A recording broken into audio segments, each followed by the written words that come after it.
আমাদের বাংলাদেশ ছিল না, পূর্ব পাকিস্তান ছিল। এই দেশের নাম আগে কি ছিল? অনেকে বলে না পাকিস্তানের রাজাকার এই মুহূর্তে বাংলা ছাড়। আমাদের অনেকের জন্মই কিন্তু পাকিস্তানে। আমার জন্ম পাকিস্তানে, মানে তখন এই দেশটা তখন পূর্ব পাকিস্তান ছিল। আপনার জন্ম কোন জায়গায়? পাকিস্তানে। তো আমাকে বলতেছে পাকিস্তানের রাজাকার এই মুহূর্তে বাংলা ছাড়। একটা বুড়ারও থাকার সুযোগ নেই। জোরে কোন কথা ঠিক কিনা? খালি খালি এই ছোট ছোট বাচ্চারা এরা বাংলাদেশে জন্মিছে। বাংলাদেশ হওয়ার পরে যারা জন্মিছে এরা হলো বাংলাদেশি, আর বাংলাদেশ হওয়ার আগে যারা জন্মিছে এরা হলো পাকিস্তানি। জোরে কথা কন না কেন ভাইয়া?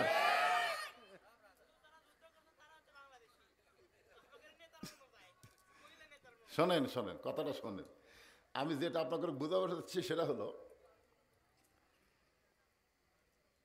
আমাদের নেতা মোহাম্মদুর রাসূলুল্লাহ, এইটা বুঝাচ্ছি। অন্যদিকে বুঝেন না, অন্যদিকে বুঝলেই বিপদ, বুঝলেই বিপদ। আমাদের বাংলাদেশে আমরা 15.5 বছর হাসিনার দ্বারা যে নির্যাতন হয়েছি, তখন কিন্তু বিএনপি জামাত একই আছিল। জোরে কোন কথা ঠিক কিনা? কিন্তু যেই 5ই আগস্ট হয়ে গেল তারপরে ভাই আর কেউ কাউকে দেখতে পারতেছে না। এই মাফতুন আহমদ ভাই আমার সঙ্গে কোলাকুলি করছে, মহব্বত করছে, তখন আমরা একসাথে বাংলাদেশের ফ্যাসিবাদী মুক্তর জন্য আন্দোলন করছি। জোরে কোন কথা ঠিক কিনা?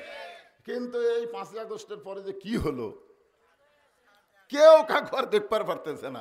এইরকম না দেখবার পারলে তো ঐক্য হবে না। ঐক্য যদি ফাটল ধরে আবার হাসিনা বাংলাদেশে ঢুকতে পারে। জোরে কোন কথা ঠিক কিনা? আমরা ভাই ভাই, হ্যাঁ আমরা কি বুকের সঙ্গে বুক লাগাচ্ছি। তো ব্যাপারটা হলো শোনেন, আমি যেটা বলতেছি আসল আসল জিনিসটা কোরআন হাদিস থেকে যখন ওয়াজ শুনবেন আসল জিনিসটা শুনবেন না। এই কোরআনের মধ্যে কোনো ভেজাল আছে? এই কোরআনের মধ্যে কোনো সন্দেহ আছে? আল্লাহ কি বললেন? জালিকাল কিতাবুল লা রাইবা ফিহি হুদাল লিন নাস। তো মুত্তাকিন বলেই তো আল্লাহ এখানে নিরপেক্ষ থাকেনি। আল্লাহ নিরপেক্ষ থাকতে পারেনি যখনই বলেছে হুদাল্লিল মুত্তাকিন। আল্লাহ যদি বলতো হুদাল্লিন নাস তাহলে আল্লাহ নিরপেক্ষ, কিন্তু যখনই হুদাল্লিল মুত্তাকিন বলেছেন তখনই আল্লাহ মুত্তাকিদের পক্ষ নিয়ে বলেছে এই কোরআন পাইকার সবাইকে হেদায়েত দিবে না, কেবলমাত্র মুত্তাকিদের দিবে। জোরে কোন কথা ঠিক কি না? হ্যাঁ, এখন বলেন তো আল্লাহ কি পক্ষ না নিরপেক্ষ? পক্ষ। হ্যাঁ, মুত্তাকিদের পক্ষে, মুসলমানের পক্ষে, মুমিনদের পক্ষে। যেমন আল্লাহ বললেন অনুনাজ্জিলু মিনাল কুরআনি মা হুয়া শিফাউ ওয়া রাহমাতুল লিল মুমিনিন। এখানে যদি আল্লাহ বলতেন রাহমাতুল লিল আলামিন তা তো বলেননি। আল্লাহ বলেছেন রাহমাতুল লিল মুমিনিন। মুমিনিন মুমিনিন বলে আল্লাহ বুঝাইছে এই কোরআনকে মুমিনদের জন্য যাবতীয় রোগের শেফা এবং রহমত স্বরূপ আল্লাহ নাজিল করেছে। কার জন্য? সবার জন্য না মুমিনের জন্য? তাহলে আল্লাহ পক্ষ নিল না। অনেকে বলে হুজুর আমি কোনো দল করি না, আমি নিরপেক্ষ। কি বাংলাদেশের কোন বক্তাই নিরপেক্ষ না, যে কোনো একটা দলের পক্ষ। জোরে কোন কথা ঠিক কিনা? কথা বলেন। নিরপেক্ষ তারাই যারা হিজরা। জোরে কোন যারা কি? হিজরার কোনো পক্ষ নাই। ওই মেয়েও না, ওই মরদ না, ওই উপরেও না, ওই নিচেও না। জোরে কোন কথা ঠিক কিনা? এখানে যত মানুষ আমরা বসে আছি আমরা পক্ষ, যে কোনো একটা দলের পক্ষ। যে কোনো একটা দল। দল আসলে কয়টা? আমাদের বাংলাদেশে বহু দল, কিন্তু আল্লাহর কাছে দল হলো 2টা। আল্লাহর কাছে দল কয়টা? একটা হলো হিজবুল্লাহ আর একটা হিজবুশ শয়তান। একটা হলো আল্লাহর দল আর একটা হলো শয়তানের দল। এখন আসেন আমরা সেই নবীর সুপারিশ পাই যেই নবী ছাড়া আমাদের কোনো গতি নাই। আব্দুল আলী এখন গান গাইছে কখন? পূর্ব পাকিস্তানে দিনাজপুরের মাঠে, মনে আছেন? ভুলে গেছেন? হ্যাঁ, গানে কি বলছে? মনে বড় আশা ছিল যাব মদিনায়। ওই সময় দিনাজপুরের সমস্ত আলেম বলছে আব্দুল আলী ভাই আপনি মূর্খ, আপনি মূর্খ। আব্দুল আলিম বলে, আমি কি মূর্খামি করলাম? বলে, আপনার গানটা এভাবে গাওয়া দরকার, মনে বড় আশা ছিল যাব মক্কা মদিনায়। আপনি মক্কা বাদ দিয়ে খালি মদিনার কথা বলতেছেন। আসলেই তো তাই। মক্কার কাবা ঘরের আঙ্গিনায় 1 রাকাত নামাজ পড়লে 1,00,000 রাকাত নামাজের সওয়াব। সুবহানাল্লাহ কোন না কেন? আর মদিনায় রাসূলের রওজা পাকের মসজিদে 1 রাকাত পড়লে কোনো কিতাবে আছে 5,000, কোনো কিতাবে আছে 50,000। তাহলে দাম বেশি কার, মদিনার না মক্কার? জোরে আবার কই মদিনার। কে এত বড় দাম বুঝে দেওয়ার পরে বুঝতে পারতেছে না দাম বেশি কার, মদিনার না মক্কার? আরো জোরে। তাহলে আব্দুল আলিম কেন গায়? আব্দুল আলিম তখন কিন্তু সমস্ত আলেমদেরকে অবাক করে কোরআন থেকে একটা আয়াত তেলাওয়াত করছিল। আপনারা মনে করতেছেন ওই খেলে গায়ক? আব্দুল আলিম শুধু গায়ক না, তিনি হলেন মরমী গায়ক। মরমী গায়ক বোঝেন? শুধু গান নাই, গানের ভিতরে তিনি ঢুকে গিয়ে মানুষকে গানের মাধ্যমে হেদায়েতের বাণী শোনাইছে। সুবহানাল্লাহ না? এখন আব্দুল আলিম বলল কোরআনের আয়াত, কোরআনের আয়াতটা আপনারা শোনেন। কুল, হে রাসূল আপনি বলেন, ইন কুনতুম তুহিব্বুনাল্লাহ ফাত্তাবিউনি ইউহিব্বুকুমুল্লাহ ওয়া ইয়াগফির লাকুম যুনুবাকুম ওয়াল্লাহু গফুরুর রহিম। আল্লাহ নবীকে বলতে, হে রাসূল আপনি বলেন, কেউ যদি আমি আল্লাহকে পাবার চাই, কেউ যদি আমি আল্লাহকে পাওয়ার চাই, ফাত্তাবিউনি, আপনি ছাড়া আল্লাহ পাওয়ার রাস্তা নেই। তাহলে যারা যুবক আছো বাবা, তোমরা তো জীবনে বহু গান গেলে, আজকে একটা গান গাও আমার সাথে। উপায় নাই রে, উপায় নাই রে, উপায় নাই নবী বিনে আল্লাহ পাওয়ার উপায় নাই। কি এই গানটা গাইলে গুনাহ হবে? দেখেন আপনি গানটা গায়ে দেখেন ভিতরে কেমন একটা মজা লাগে। ভাই সবাই গান। উপায় নাই রে, উপায় নাই রে, উপায় নাই নবী বিনে আল্লাহ পাওয়ার উপায় নাই। ভাগ্য গুণে আমরা সেই নবীর উম্মত। জোরে সোরে গান সুবহানাল্লাহ। এখন আসেন যে কোরআন থেকে আপনাদের সামনে সূরা কাউসার, নাম কি? কোরআন শরীফের মধ্যে সূরা কাউসার, এত ছোট সূরা, মুখস্থ নাই এরকম একটা মানুষ মনে হয় এখানে নাই, যা জীবনেও কোরআন শরীফ পড়েনি। তাই 4টে সূরা মুখস্থ করলে তার মধ্যে একটা হলো সূরা কাউসার। কাউসার বলতে যেটা আপনি বুঝতে পারতেছেন না, ইন্না আতাইনা কাল কাউসার ফাসাল্লি লিরাব্বিকা ওয়ানহার, এটা আপনাদের মুখস্থ আছে না নাই? সবারই মুখস্থ। ইন্না শানিয়া কাহুয়াল আবতার, একেবারে ছোট্ট একটা সূরা আপনাদের সামনে আজকে। মসজিদকে কেন্দ্র করে যখন মাহফিল, এই কাউসারের মধ্যে মসজিদের কথা আছে, নামাজের কথা আছে। যেরকম কার কথা আছে? নামাজের কথা। কারণ এই যে ছেলেগুলা মেলার মধ্যে ঘুরতেছে, এই মেলার মধ্যে হো হো করতেছে না, খুঁজলে দেখেন এরা খালি জুম্মা বাদ দিয়ে কোনো নামাজ পড়ে না। আপনি বিশ্বাস না হয় এখন যাই দেখেন 5 ওয়াক্ত নামাজ পড়ে এরকম একটা লোক মেলাত নেই, একটাও নেই। কারণ একমাত্র নামাজই পারে মানুষকে যাবতীয় বেহুদা খারাপি কাজ থেকে হেফাজত করতে। আপনারা কিন্তু মেলার মধ্যে ঘোরা, এটা কি ভালো কাজ না খারাপ কাজ? তাহলে খারাপ কাজ কারা করতেছে? যারা জুমার দিনে সবার শেষে আসা আগে যায়, এই শালারাই মেলার মধ্যে ঘুরতেছে। ধরে কোন কথা, এই শালারা, এই শালারা। বিশ্বাস যদি না হয় যাই দেখেন, এরকে কামি হলো জুমার দিনে শেষে আসা, সবার আগে বার হয়ে যাওয়া। আল্লাহ বলেছে তোদের নামাজ আমার দরকার নাই, ফাওয়াইলুল লিল মুসাল্লিন, তোরা হলো নামাজের মধ্যে শয়তানিকারী। জোরে কোন কি কারি? শয়তানি। না যারা মেলাত ঘুরতেছে আমি তারই কথা বলতেছি, যারা বাড়িতে আছে তাদের কথা এখনো কইনি, তো পরে কমো। এখন আসেন যে কোরআন থেকে আপনারা সূরা কাউসারের তাফসীর শুনবেন, এই কোরআনের মধ্যে কোনো সন্দেহ? সবাই বলা লাগবে, সন্দেহ আছে? এই কোরআনের মধ্যে কোনো গোজামিল, এই কোরআনের মধ্যে কোনো ধোঁকা? মাশাআল্লাহ।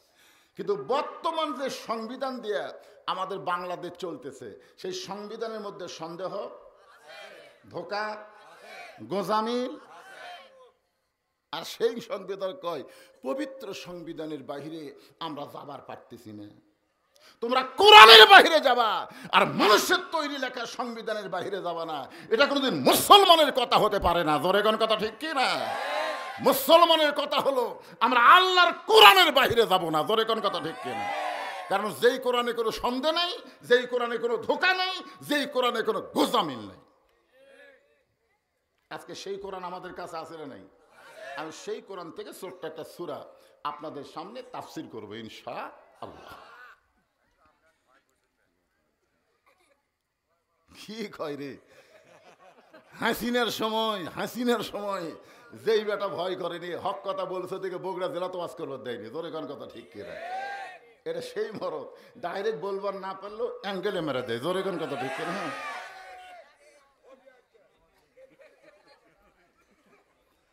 একটু মনোযোগ দিয়ে শোনেন। এই পিছনের ছেলেরা আসবার বসলে তোমাদের বিরুদ্ধে কোনো আওয়াজ নাই, আর না বসা যদি মেলা ধরো আজকে বাটাম ফাটান লাগবে। জোরে কোন কথা ঠিক কি না?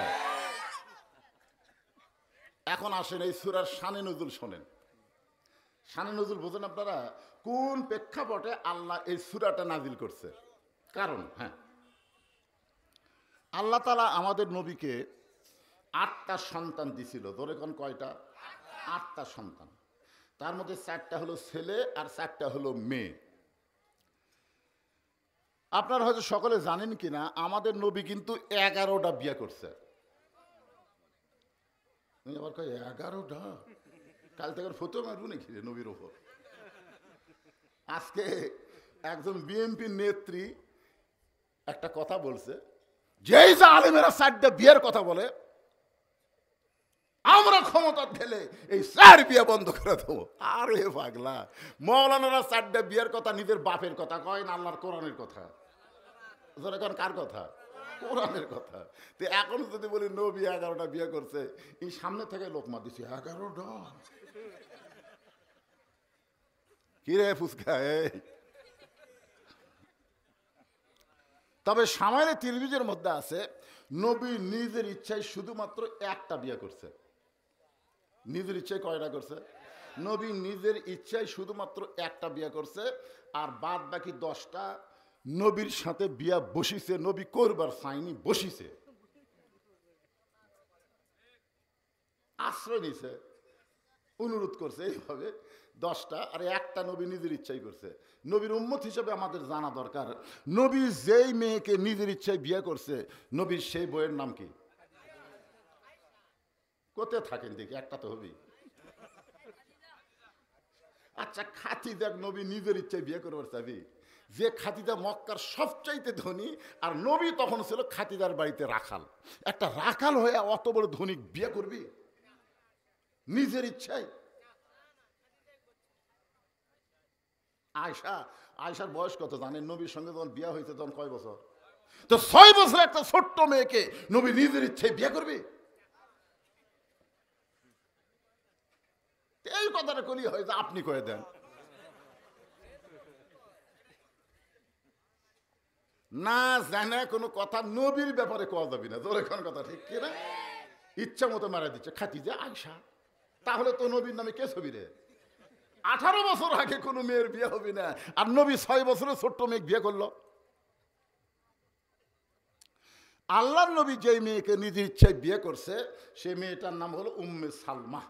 যারা বলেন নাম কি? উম্মে সালমা।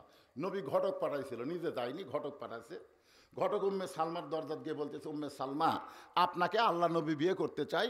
উম্মে সালমা বললেন, আমি রাজি না। ঘটক কয়, কি রে?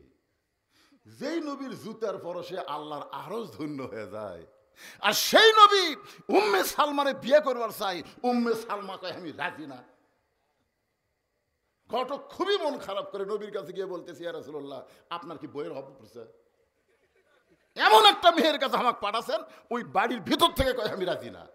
নবী বলতেছে, যেভাবে ঘটকালি করা দরকার তুমি পারোনি, আমি নিজেই যাচ্ছি। আল্লাহ নবী নিজেই উম্মে সালমার দরজাত গিয়ে বলে, উম্মে সালমা, আমি আব্দুল্লাহর বেটা, আল্লাহর নবী তোমাকে বিয়ে করতে চাই। উম্মে সালমা বলতেছে আপনার কি শরম নাই? কিছু আগে ঘটক আসছিল, সে ঘটককে আমি তাড়াই দিছি, এরপর আপনি নিজে আইছেন। আল্লাহ রাসূল বললেন আমি তোমাকে বিয়ে করতে চাই। উম্মে সালমা বললেন আমাকে বিয়ে করতে গেলে আপনাকে 3টা শর্ত পুরা করা লাগবে। কয়টা? আল্লাহ রাসূল বললেন উম্মে সালমা দরকার হলে তোমার 3টা শর্ত পুরা করে হলেও আমি তোমাকে বিবাহ করব ইনশাআল্লাহ। এখন আমার প্রশ্ন হলো উম্মে সালমার মধ্যে এমন কি আছিল যার কারণে নবী পর্যন্ত শর্ত পুরা করে বিয়ে করবে? এটা আপনাদের জন্য না হলো আমার মা বোনদের জন্য এ ওয়াজ শোনা লাগবে। কারণ এখানে আসার পরে দেখলাম আপনাদের এই পাড়ার মা বোনদের খুব একটা পর্দা নাই। দেখলাম তো, কিন্তু দেখলেও তো বোঝা যায় না ভাইজান? হ্যাঁ না, আছে পর্দা যে নাই তা বলতেছি না, খুব একটা নাই। জোরে কোন খুব একটা আছে, কিন্তু খুব একটা নেই। আপনাকে এলাকার মেয়েরা পর্দা করবে কখন জানেন? যখন বুড়ি হবে তখন বোরকা গাওয়াত দিবে। বুড়ি হলে বোরকা খাওয়াত দিবে। কে দাদি বোরকা পড়ছেন? কে? মরা লাগবি ভাই, মরা লাগবি ভাই। বোরকা মরার জন্য। আমার এলাকায় কাহালুতে কোন মেয়ে মানুষ মারা গেলে 5টা কাপড় দেয়। জোরে খন কয় কাপড়? আপনাকে শখ জুবুত কয়টা দেয়?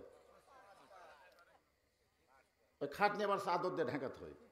সমস্ত পুরুষ মানুষ বলে মেয়ে মানুষের লাশ দেখা জায়েজ নাই, লাশ দেখা জায়েজ নাই। লাশ দেখা জায়েজ নাই না জেতা দেখা জায়েজ নাই? জেতা যখন আছে তখন এই ফতোয়া কেউ দেয়নি। যেই মরে গেছে লাশ দেখা জায়েজ নাই, চাদর দিয়ে খাটনি ঢাকাতে হয়। এখন ফেরেশতারা বলতেছে আল্লাহ এই মেয়ে যখন জীবিত আসলো গোটা সব জবু ঘুরিছে, আজকে মরার পরে 5 কাপড় দিয়ে খাটনি আবার চাদর দিয়ে ঢাকছে কেন? আল্লাহ বলতেছে দেশের নাম বাংলাদেশ রে। ওই দেশের মেয়েরা বাঁচতে পর্দা না করলেও মরার পরে করে রে, মরার পরে। আপনারা বলেন তো মরার পরে পর্দা করে কোনো লাভ হবে? এ কথা বলেন লাভ হবে? উম্মে সালমা নবীকে 3টা শর্ত দিয়েছে। নবী বলেছেন প্রয়োজন হলে তোমার শর্ত পুরা করে হলো আমি তোমাকে বিবাহ করবো ইনশাআল্লাহ। কি আছে উম্মে সালমার মধ্যে? আছে। আপনাকে জন্য দরকার না হলো ওই মা বোনদের জন্য এই ওয়াজটা শোনা খুবই জরুরি। মায়েরা খালি সাইজ হয়ে বসেন, আজ ফাটাফাটি ওয়াজ হবে। জোরে কোন ঠিক কিনা? তো আল্লাহ তাআলা নবীর 2টা বইয়ের মাধ্যমে 8টা সন্তান দিয়েছিল। জোরে কোন কয় বউ? এক বইয়ের নাম হলো খাদিজাতুল কুবরা, তার পেট থেকে হয়েছে 7টা। এক খাদিজার পেট থেকেই নবীকে আল্লাহ 7টা সন্তান দিছে। একটা ছেলের নাম হলো তৈয়ব, আর একটা ছেলের নাম হলো তাহের, আর একটা ছেলের নাম হলো কাসেম। এই 3টা ছেলে দিছে মা খাদিজার পেট থেকে। আর মা খাদিজার পেট থেকে আল্লাহ তাআলা নবীকে 4টা মেয়ে দিছে। একটা মেয়ের নাম হলো জয়নাব, একটা মেয়ের নাম হলো রোকেয়া, একটা মেয়ের নাম হলো কুলসুমা, আর একটা মেয়ের নাম হলো ফাতেমা। আর একটা সন্তান মারিয়া কিপ্তিয়া নবীর একটা বউ ছিল, তার পেট থেকে একটা সন্তান দিছে। সেই সন্তানের নাম হলো ইব্রাহিম। জোরে বলেন নাম কি? তাহলে নবীর 4টা ছেলের নাম কি আপনাদের মনে আছে? এই পুস্তক যদি কোন যে ভারতের 4টা নায়কের নাম কর পারবি।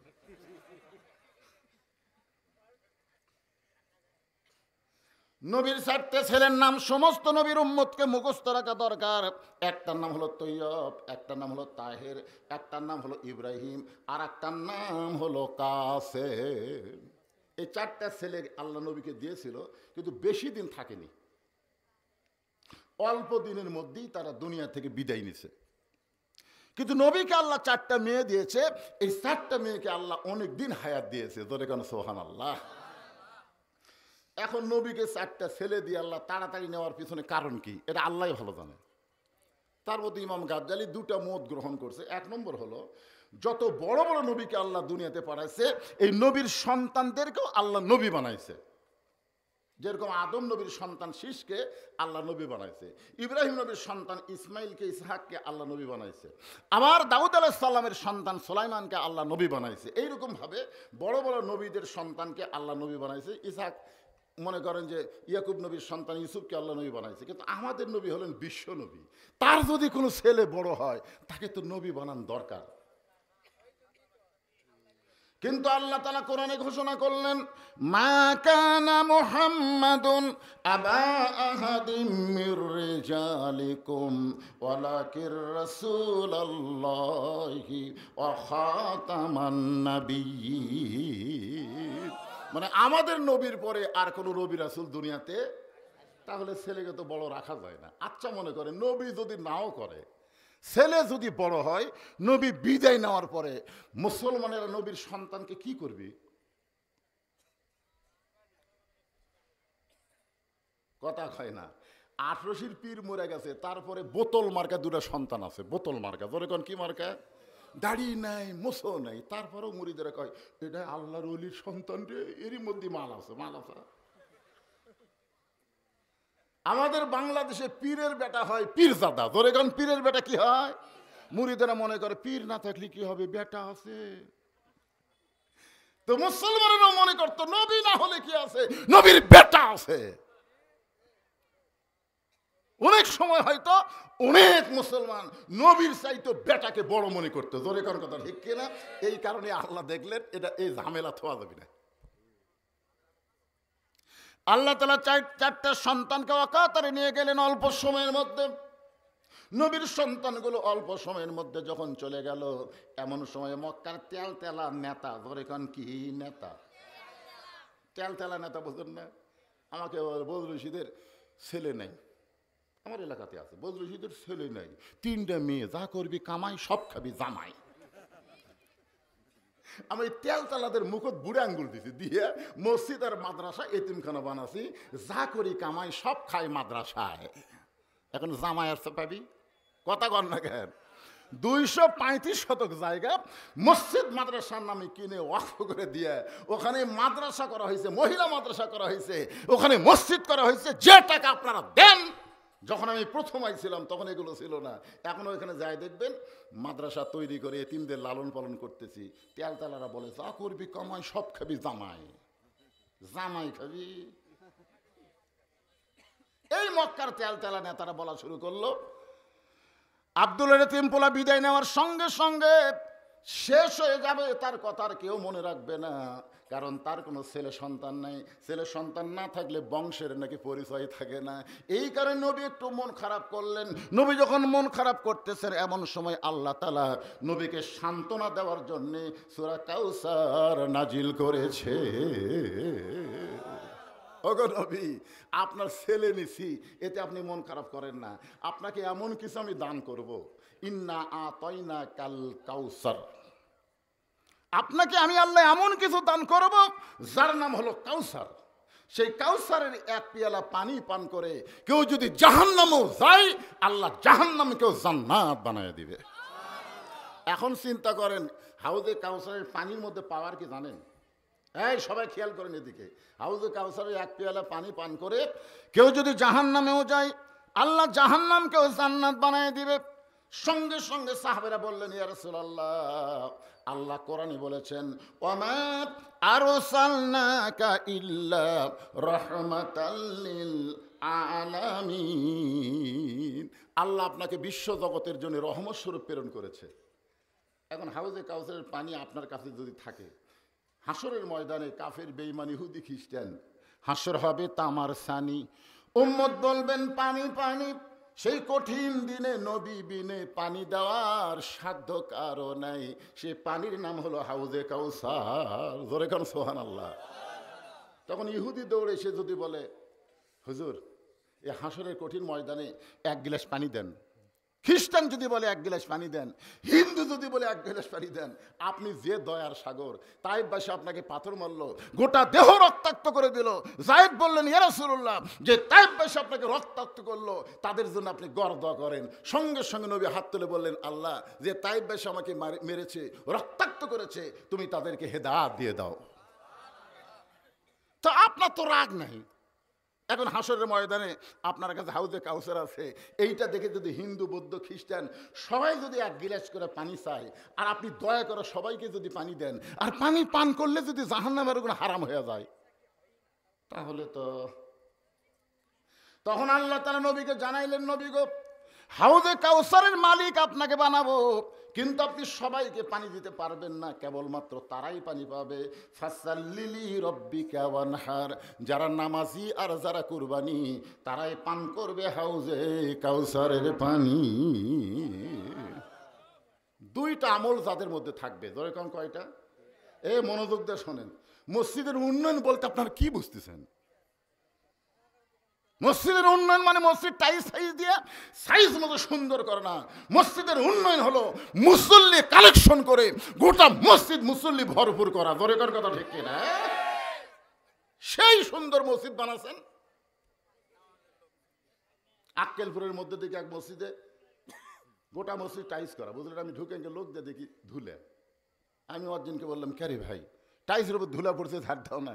ঝাড় দিয়ে লাভ কি হুজুর? আসান দিয়ে আঁকা মধ্যে কেউ আসে না, গামছার দুই বাড়ি মারি আল্লাহ আকবার করে নামাজ পড়ি, দেখেন আমার জায়গা পরিষ্কার। আমি বললাম, তাহলে তুমি মসজিদ ঝাড় দাও না? নামাজের দিন দেই হুজুর, নামাজের দিন। আমি বললাম, মুয়াজ্জিন সব দিনই তো নামাজ, নামাজের দিন আবার কোনটা? বলে হুজুর আমাদের আক্কেলপুরের কিছু লোক মনে করে জুমার দিন হলো নামাজের দিন, হুজুর সেই দিন ঝাড় দেই। কি আপনারা এই মসজিদ বানাচ্ছেন খালি জুম্মার নামাজের জন্য? কথা বলেন, জুম্মার নামাজের জন্য? জুম্মার নামাজ সম্পর্কে কোনো হাদিসে রাসূল বলে নাই, কিন্তু নামাজ সম্পর্কে বলেছে লা সালাতা লা ঈমানা, যার নামাজ নাই তার ঈমান নাই। বাইনাল আবদি ওয়াল কুফরি তারকুস সালাত, বান্দা কাফেরের মধ্যে পৃথক করার জিনিসটার নামই হলো নামাজ। যে নামাজ পড়বে সে আল্লাহর বান্দা, যে নামাজ পড়বে না সে হলো কাফের। রাসূল বলেছেন মান তারাকা সালাতু মুতাম্মিদান ফাকাত কাফারা, ইচ্ছা করে এক ওয়াক্ত নামাজ যারা বাদ দিল তারা আল্লাহর সঙ্গে কুফরি করলো। জোরে সরে বলেন নাউযুবিল্লাহ। মাগরিব এশার নামাজ কারা কারা পড়েননি? হাত তুলবার বলতেছি না, হাত তুলবার বলতেছি না। আপনি বিবেককে প্রশ্ন করে দেখেন তো, ফজরের আগে যদি আপনি মরে যান, এই গল্প করে কে রে এ নামাজ পড়িনি, তারা এরাও নামাজ পড়েনি।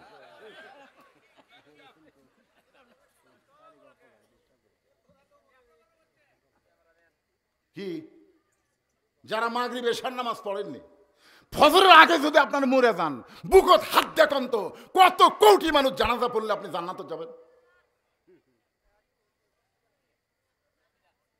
আর যদি মাগরিব এশার নামাজ আদায় করেন, ফজরের আগে যদি আপনি মারা যান, একটা মানুষের যদি আপনার জানাজা না করে, ওই মাগরিব এশার নামাজের ওসিলায় আল্লাহ আপনাকে জান্নাত দিয়ে দিবে।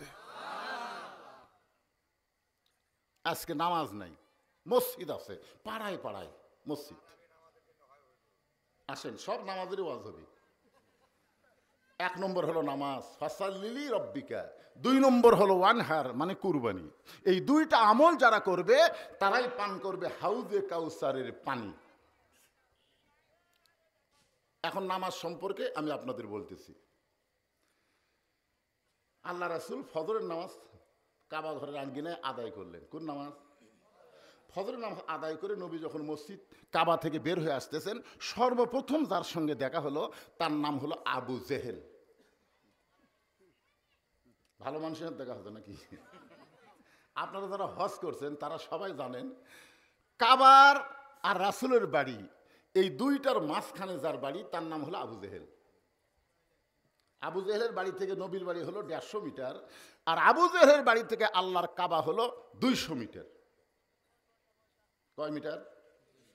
মানে আবু জেহেল এত ভাগ্যবান লোক, দেখেন ডান পাশে কাবা, বাম পাশে মোহাম্মদুর রাসূলুল্লাহ, মাঝখানে আবু জেহেল। আপনারা বলেন তো ওর চাইতে বড় ভাগ্যবান কেউ আছে দুনিয়া?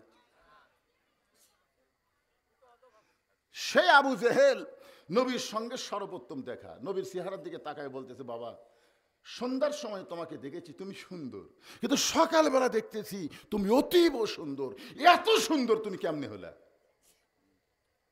আবু জেহেল কি নবীর বিরুদ্ধচারণ করতেছে? সন্ধ্যার সময় দেখেছি তুমি সুন্দর, কিন্তু সকালবেলা এত সুন্দর তুমি কেমনে হইলা? সঙ্গে সঙ্গে নবী বলতেছে, চাচা সন্ধ্যার সময় আপনি আমাকে সুন্দর দেখেছেন, সকালবেলা এত সুন্দর দেখার পেছনে কারণ হলো আজকে রাত্রিবেলা কাবার 500 থেকে আল্লাহ পাক আমাকে ঘুম থেকে চেতন করে আমাকে বোরাকের পিঠে করে বাইতুল মুকাদ্দাসে নিয়ে গেলেন। বাইতুল মুকাদ্দাসে 2 রাকাত নামাজ পড়ানোর পরে সেখান থেকে 7 আসমান পাড়ি দিয়া আমি আল্লাহর আরশে গেলাম। আল্লাহ পাক আমাকে 5 ওয়াক্ত নামাজ দিল। সে 5 ওয়াক্ত নামাজ নিয়ে দুনিয়াতে আবার ফিরে এসে আমি ফজরের নামাজ পড়ে আপনার সঙ্গে আমার দেখা হলো। আপনার সাথে আমার দেখা হলো, দুই একজন আপনারা আল্লাহ আকবার করছেন, কিন্তু আবু জেহেল কি কইলা? আজকে রাত্রেবেলায় তুমি বাইতুল মুকাদ্দাসত গেছিলে, সেটি 2 রাকাত নামাজ পড়ে সেখান থেকে আবার 7 আসমান পাড়ি দিয়ে আল্লাহর কাছে গেলে, আল্লাহ তোমাকে 5 ওয়াক্ত নামাজ দিল, সে নামাজ নিয়ে আবার ফিরে এসে আমার সাথে দেখা হলো। নবী বলতেছে, চাচা আল্লাহর সঙ্গে আমার মেরাজ হওয়ার কারণে আল্লাহর নূরে নূরান্বিত হয়ে আমার চেহারাকে আল্লাহ হয়তো সুন্দর করে দিয়েছে। যেরকম সুবহানাল্লাহ। আবু জেহেল বারবার নবীর দিকে তাকায় বলে, বাবা এতদিন জানতাম তুমি আধা পাগল, কিন্তু আজকে দেখতেছি তুমি পুরা পাগল। আল্লাহ নবী বলে, চাচা আমার মধ্যে পুরা পাগলামির কি দেখলেন? আবু জেহেল বলতেছে, এই জীবনে দুইবার বাইতুল মুকাদ্দাস ভ্রমণ করেছি, যেখানে যাইতে লাগে 30 দিন, আসতে লাগে 30 দিন, যেখানে যাইতে 30 দিন আসতে 30 দিন লাগে। আর তুমি কইলে আজকে রাত্রে বেলায় বাইতুল মুকাদ্দাসে নামাজ পড়েছ, আমার মনে হয় তুমি পুরা পাগল হয়ে গেছো।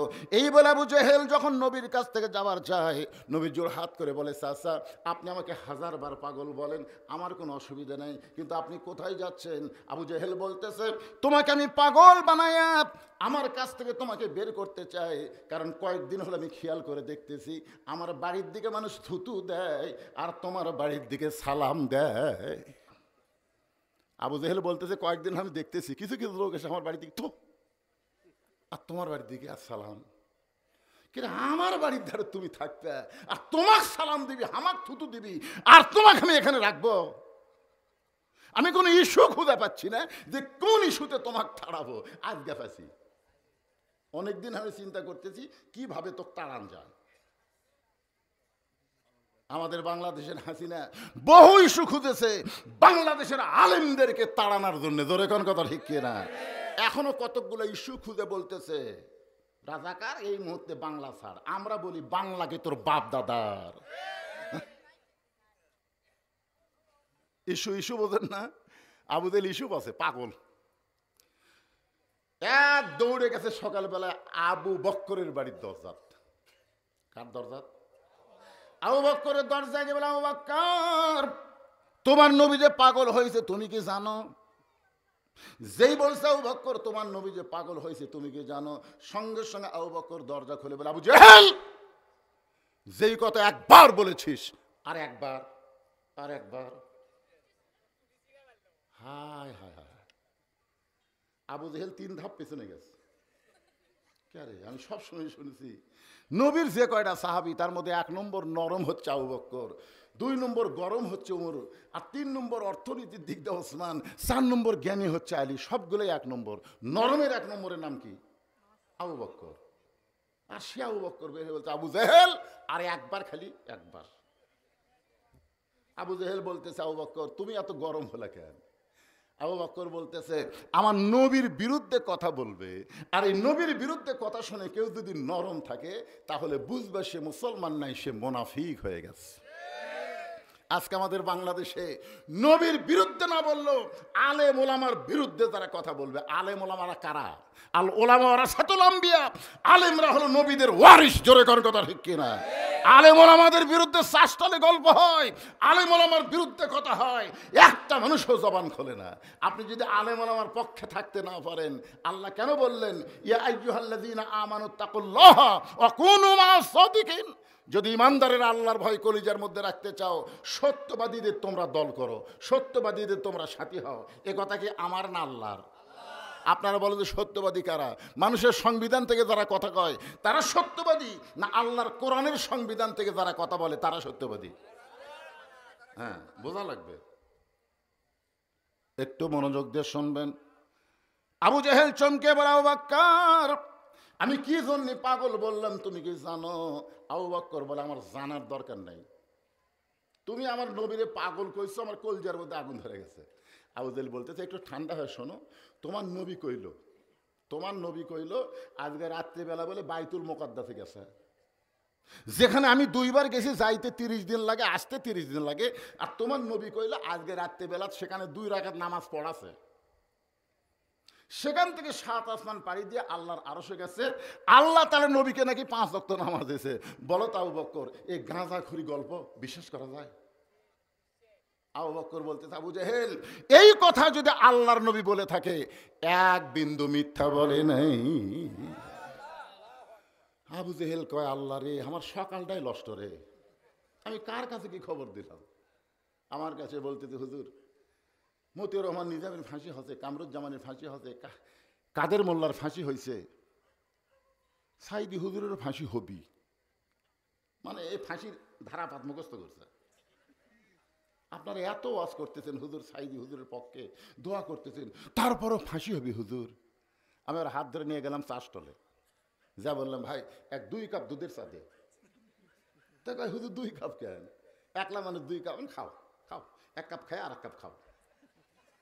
উনি যখন চা টান মারছে তখন আমি বললাম, ভাইজান তুমি তো সাইদি হুজুরের ফাঁসিলা চিন্তা করতেছে, কিন্তু তোমার যে মৃত্যু হবে, যেই কথা তোমার মৃত্যু হবে চুমকা উঠছে। আমি চমকা উঠলা কেন? ফাঁসির তারিখ আছে রে পাগলা, মরার কোনো তারিখ নাই। জোরে কোন কথা ঠিক কিনা? আপনার বলেন তো, যাদের ফাঁসি হয়েছে তাদের তারিখ আছে না নাই? কিন্তু যারা মরতেছে এরা কোন তারিখে? আমি লোকটার হাত ধরে বললাম, পাগল, যাদেরকে ফাঁসি দেওয়া হচ্ছে তারা মরার আগে কলমা পড়তেছে, নামাজ পড়তেছে, কোরআন শরীফ পড়তেছে, কান্দাকাটি করে তওবা তাফসীর করে ফাঁসির দড়ি যখন গলা দিচ্ছে তখনও তারা কলেমা শাহাদত পড়তে পড়তে তাদের ফাঁসি কার্যকর হচ্ছে। আর তুই যখন মরবি তখন কলমা পড়ার গ্যারান্টি আছে না? হুজুর এখন বল কোনটা ভালো? আপনার কথা মতো তো ফাঁসি ভালো। এবং তাহলে আর 1 কাপ খেয়ে যা। ওই বাইরে যা বলতেছে, কার কাছে কি খবর দিলাম রে, কাম হলো না রে, কাম হলো না। আরে পাগলা, আবু বকরের কাছে আবু জেহেল খবর দিছে, আপনার বলেন তো এই খবরের লাভ হচ্ছে? আবু বকর এক দৌড়ে আল্লাহর নবীর কাছে। আল্লাহ নবী কাবা ঘর হেলান দিয়ে ছোট বাচ্চার মতন কাঁদতেছে। আবু বকর পাগড়ি দিয়া নবীর চোখের পানি মুছে দিয়ে বলতেছে, ইয়া রাসূলুল্লাহ আপনি কেন কাঁদতেছেন? আমি শুনতে পাইলাম আজকে রাত্রেবেলা আপনি বাইতুল মুকাদ্দাসে নামাজ পড়ানোর পরে সেখান থেকে 7 আসমান পাড়ি দিয়া আল্লাহর আরশে গেলেন। আল্লাহ পাক আপনাকে 5 ওয়াক্ত নামাজ দিল। হুজুর এত বড় খুশির খবরে আপনি কেন কাঁদতেছেন? রাসূল বলে, আবু বকর এই খবর তোমাকে কে দিল? আবু বকর বলতেছে, আবু জেহেল দিয়েছে। আল্লাহ নবী বলে, আবু বকর তোমার কি বিশ্বাস হয়? আবু বকর বলতেছে, 1 জাররা মিথ্যা নয় হুজুর, 1 জাররা মিথ্যা নয়। সঙ্গে সঙ্গে নবী আবু বকরকে বুকের মধ্যে নিয়ে বলে, আবু বকর আবু জেহেল আমাকে পাগল বলে যাওয়ার পর থেকে আমার মনের মধ্যে বড় কষ্ট হয়, কিন্তু তুমি যখন 1 জাররা মিথ্যা নয়, আমি তোমাকে কি পুরস্কার দেব আবু বকর? আমার তো দেওয়ার মতন কিছু নাই। আল্লাহ বলে, হাবিব আপনি কিছু দিবা না পারলে কি হবে? আমি আল্লাহ আবু বকরকে সিদ্দিক ডিগ্রি দিয়া দিলাম। চারিদিক থেকে সাহাবারা এসে নবীকে ধরে বলল, হুজুর আমরা শুনলাম আপনি বলে আজকে রাত্রে মেরাজ করছেন, আল্লাহ বলে আপনাকে 5 ওয়াক্ত নামাজ দিছে, হুজুর আপনি নাকি বাইতুল মুকাদ্দাসে ইমামতি করছেন। আল্লাহ রাসূল বললেন, তোমাদেরকে বিশ্বাস হয়? সাহাবারা বললেন, 1 বিন্দু মিথ্যা নয়। রাসূল বললেন, এজলিস, তাহলে বসো। সমস্ত সাহাবীকে কাবার আঙ্গিনাই নবী বসাইলেন। ধরে খান সুবহানাল্লাহ। ওমর ফারুক বলতেছে, ইয়া রাসূলুল্লাহ এখন আপনাকে আল্লাহ যে 5 ওয়াক্ত নামাজ দিল, এই নামাজ সম্পর্কে আমরা শুনতে চাই। রাসূল বললেন, খালি 16 ফজরের নামাজ। কোন লোক যদি বাড়িতে ফজরের নামাজ পড়ে তারপরে রাসূল বলছেন সে মুনাফিক। বাড়িতে ফজরের নামাজ পড়লে সে মুনাফিক, বাড়িতে পড়লে মুনাফিক। জামাতের সঙ্গে আদায় করা লাগবে, সেই নামাজের নাম হলো ফজরের নামাজ। জোরে কোন নামাজ? কথা বলেন কোন নামাজ? এই যারা ফেসবুক চালাও 2টা পর্যন্ত, তোরা বুকো থাকতে খাও তো, ইমাম সাহেব ফজরের আজানের মধ্যে একই শব্দ 2 বার বেশি কয়, অন্য আজানত এই শব্দ নেই। সেই শব্দের নাম কি? চেতন পাও না? আপনি বলতেছেন না তো, আপনাকে বলতেছেন এই জুয়ানগুলা। আগে ছিল 3.5 হাত, যে আজান শুনতেছি হচ্ছে 2.5 হাত। 2.5 হাত মানে বোঝেন? আস্তে করে ল্যাপ মাথার উপর, কম্বল মাথার উপর দিছে, পাও বাইরে হচ্ছে শীতের দিন, পাওটা নিয়ে বুকের কাছে থুছে। আপনি জানলা দিয়ে তাকে দেখবেন ঘরের মধ্যে মনে চাউলের বস্তা ঢাকা থুছে। কেরে আগাও নেই, মাথা নাই, কেরে ল্যাপের মধ্যে কেরে। আপনি আস্তে করে ল্যাপ টানতে দেখেন, ল্যাপের ভিতর আর সাইজ আর সকালবেলা সাইড ঠিবে কুত্তের সাইজ, একই সাইজ। জোরে কোন কথা ঠিক কিনা? খালি শুনলে হবে না ভাইজান। ওমর ফারুক বললেন, এ রাসূলুল্লাহ আল্লাহ যে 5 ওয়াক্ত নামাজ আপনাকে দিলেন, এই নামাজ সম্পর্কে আমরা শুনতে চাই। রাসূল বললেন সামিনা ওয়া তাআনা, শুধু শুনলে হবে না, এইটাকে গ্রহণ করা লাগবে। সমস্ত সাহাবীরা বললেন ইয়া রাসূলুল্লাহ, নামাজ পড়লে আমাদের পুরস্কার কি? আল্লাহ নবী বললেন, আমার হাদিস দিয়ে তোমাদের বলতেছি, আসসালাতু মিরাজুল মুমিনিন, নামাজ হচ্ছে মুমিনদের জন্য মেরাজ। আমি রাসূল একবার মেরাজ করেছি আল্লাহর কাছে, আর দৈনিক তোমরা 5 বার মিলিত হবে আল্লাহর সাথে। আমি রাসূল একবার মেরাজ করেছি কার সাথে? আর দৈনিক তোমরা 5 বার মেরাজ করবে আল্লাহর সঙ্গে। রাসূল বললেন আসসালাতু মিফতাহুল জান্নাহ, নামাজ হচ্ছে বেহেশতের চাবি। জোরে কোন সুবহানাল্লাহ। এখন যারা জুম্মা মারতেছেন, আপনারা হয়তো বলতেছেন হুজুর হামাকের খবর কি? সবার শেষে আগে যায়, হামাকের কোনো খবর নাই। অবশ্যই খবর আছে। লা তাকনাতু মির রাহমাতিল্লাহ, ইন্নাল্লাহা ইয়াগফিরু যুনুবা জামিয়া, ইন্নাহু হুয়াল গাফুরুর রহিম। সুবহানাল্লাহ বলেন। রহমানুর রহিম আল্লাহ তাআলা হাসরের ময়দানে বলবেন, যারা 5 ওয়াক্ত পড়ো নাই, জুমার দিনে শেষে আগে গেছো, ওই সমস্ত জুম্মা পার্টিকে আমি আল্লাহ জান্নাত দিয়ে দিলাম। তখন জুম্মা পার্টিরা খুশি হয়ে বলবে, কে রে 5 ওয়াক্ত, তোরকে খবরই নাই, দেখ আল্লাহ আমাকে আগে জান্নাত দিল। ওরা জান্নাতের খবর শুনে মারবে দৌড়, এক দৌড়ে জান্নাতের কাছে গিয়ে দেখবে জান্নাতের দরজার বিশাল একটা তালা। তো বলতেছে আল্লাহ আপনি তো জান্নাত দিলেন, কিন্তু তালা আছে। আল্লাহ বলে খুঁজে দেখ, তোর কাছে চাবি আছে। ওরা তখন পকেট টকেট হাতে একটা চাবি পাবি, জাকিরে চাবি আছে। চাবি তালার মধ্যে ঢুকবি কিন্তু ঘুরবি না, ঢুকছে ঠিকই ঘরে না। তো বলে আল্লাহ একটা চাবি পেলাম, তালার মধ্যে ঢুকে কিন্তু ঘোরে না কেন? আল্লাহ বলতেছে পাগল, ওই তালার মধ্যে 5টা দাগ আছে, তোকে চাবির মধ্যেও 5টা দাগ থাকা লাগবে, দাগে দাগে মিল হবে, কুটুস করে খুলে দেবে। এখন দেখতো তোদের চাবির হালত কি। তখন আল্লাহ চাবি আছে তেল তেলা, কোনো দাগ নেই। আল্লাহ বলতেছে তাহলে জান্নাত দেখে ফেরত আয়। যারা 5 ওয়াক্ত নামাজ পড়ে না, খালি জুম্মা মারতেছে, এরা জান্নাত দেখতে পারবি কিন্তু ভিতরে ঢুকতে পারবি না। ভিতরে ঢুকবার গেলে 5 ওয়াক্ত নামাজ লাগবে। জোরে বলেন কয় ওয়াক্ত? আল্লাহ তাআলা কোরআনে বললেন, ইন্নাস সালাতা তানহা আনিল ফাহশাই ওয়াল মুনকার, একমাত্র নামাজি পড়ে মানুষকে যাবতীয় বেহুদা খারাপি কাজ থেকে হেফাজত করতে। এটা একটা পুরস্কার। কয়টা পুরস্কার? দেখবেন যে লোকটা নামাজ পড়বে ও মিথ্যা কথা বলবি না, যেই লোকটা নামাজ পড়বে ওই সুদ খাবি না, যেই লোকটা নামাজ ধরবে ওই ঘুষ খাবি না, যেই লোকটা নামাজ পড়বে ওই জমির আল ঠেলবি না, যেই লোকটা নামাজ পড়বে ওই মেয়ে ফাঁকি দিয়া ছেলে সব জমি দিবি না।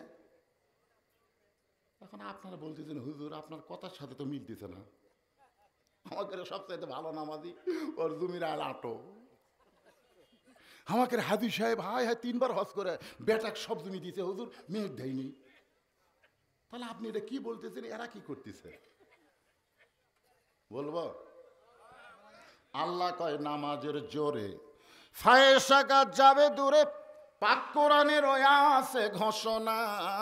এখন আকাম কুকাম নামাজ রোজা একসাথে বান্দিয়া বোঝা, জাহান্নামে দিয়া সরওয়ানা।